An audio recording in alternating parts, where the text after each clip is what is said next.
Ay, marami mo niyang money, marami mo niyang pira. Yan ang naisipan kong negosyo. Magbagay ka man, suwati tayo sa pira. For today's video mga parikoy, may panibagong YouTube channel na naman tayong i-review o i-feature. Walang iba, kundi ang YouTube channel ng BMAX TV. Ang BMAX TV mga parikoy, mayroon sila mahigit 960,000 subscribers sa kasalukuyan. Road 1 million subscribers na ang BMAX TV. So yung mga parikoy, itong BMAX TV sobrang nakakatuwa at talagang stress reliever ang mga video ng BMAX TV. Kaya marami ang humanga sa BMAX TV at sumusubaybay sa kanilang mga vlog at isa na nga rin ako sa mga sumusuporta sa BMAX TV. Ginawa yung kanilang YouTube channel noong June 22, 2021 at nakakuha sila ng total video views na umabot sa 317,641,695. Dito sa video ng mga parikoy, alamin natin kung magkano nga ba ang kanilang estimated YouTube sahod. Disclaimer, gagamit tayo ng isang public website na Social Blade. Ang Social Blade ay isang public website na kahit sino ay pwedeng tumingin dito at maaari nyo rin makita lahat ng mga estimated YouTube sahod ng mga vloggers or content creator.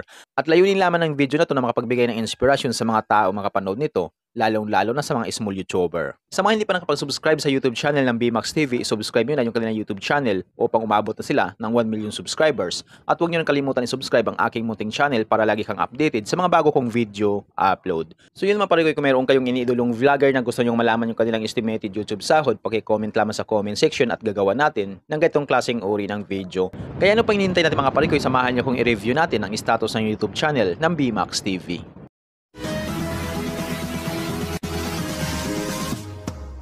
So yun mga parikoy, dito nga tayo ngayon sa official YouTube channel ng BMAX TV. Dito sa Social Blade. Disclaimer, ang Social Blade ay isang public website na kahit sino ay pwedeng tumingin dito at maaari nyo rin makita ang lahat ng mga estimated YouTube sahod ng mga vloggers or content creator. At layunin lamang ng video na to na makapagbigay ng inspirasyon sa mga taong makapanood nito, lalong-lalo na sa mga small YouTuber. So yun mga parikoy, itong BMAX TV, mayroon silang 885 uploads na video at yung kanilang subscribers ay umabot na sa 960,000 subscribers. So deserve ng BMAX TV na magkaroon sila ng maraming subscribers sa kanilang YouTube channel. Alam din natin itong BMAX TV na tumutulong din sila sa mga taong nangailangan ng tulong.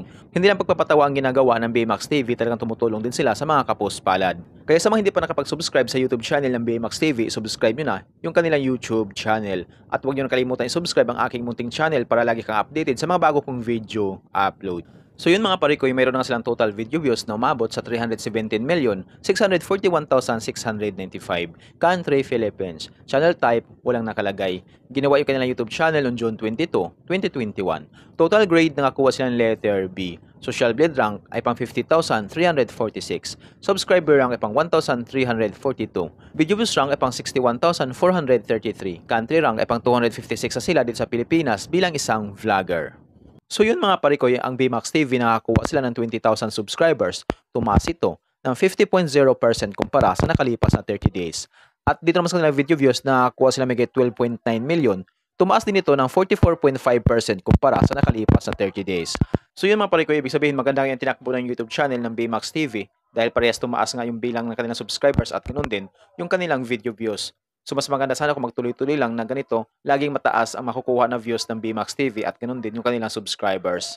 So yun mga parikoy, dito naman tayo sa YouTube stats summary ng BMAX TV simula nung September 21 hanggang October 4, 2024. Dito natin makikita yung mga nadagdag niyang subscribers, video views, at yung kanya naman estimated earnings. So yung mga parikoy, dito sa subscribers ng BMAX TV, makikita natin dito na may nadagdag sa kanila na tagwa 1,000 subscribers. Noong September 21, may nadagdag nga sa kanila na 1,000 subscribers.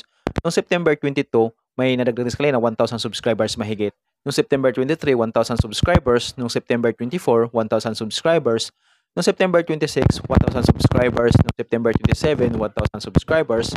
At noong September 28, 1,000 subscribers. So yung mga parikoy dito sa kanilang estimated earnings mga parikoy, makikita natin dito, mayroong $157 up to $2,500 $184 up to $2,900 $287 up to $4,600 So makikita natin mga parikoy na medyo okay naman yung kinikita nila dito ng BMAX TV araw-araw. Pero yung titingnan natin yung mga parikoy ay yung kanyang daily average at weekly average. So yun mga parikoy, dito sa kanilang daily average, meron silang $108 at yung highest naman ay umabot sa $1,700. So i-convert natin ito sa piso. Simula natin pa-convert sa lowest na meron silang $108 i-times natin sa 55, ay meron silang 5,940 pesos na posibleng kitain sa loob ng isang araw. At kung umabot naman nila yung highest, umabot sa 1,700 US dollars, i-times natin sa 55, ay meron silang 93,500 pesos na posibleng kitain sa loob ng isang araw. So yun mga parikoy, dito naman tayo ngayon sa kanyang weekly average. So sa kanyang weekly average sa lowest, meron silang 754 US dollars at yung highest naman ay umabot sa 12,100 US dollars. So i-convert natin ito sa peso. Simula dito pag-convert sa lowest na meron silang 754 US dollars, i-times natin sa 55, ay meron silang 41,470 pesos na posibleng kitain sa loob ng isang linggo. At kung abot naman nila yung highest, umabot sa 12,100 US dollars, i-times natin sa 55, ay meron silang 665,500 pesos na posibleng kitain sa loob ng isang linggo. So yung mga parikoy, dito naman tayo ngayon sa kanilang estimated monthly earnings. So disclaimer po lamang mga parikoy, ang video na ito ay pawang estimated po lamang gamit ang Social Blade. Ang Social Blade ay isang public website na kahit sino ay pwedeng tumingin dito at maaari nyo rin makita ang lahat ng mga estimated YouTube sahod ng mga vloggers or content creator.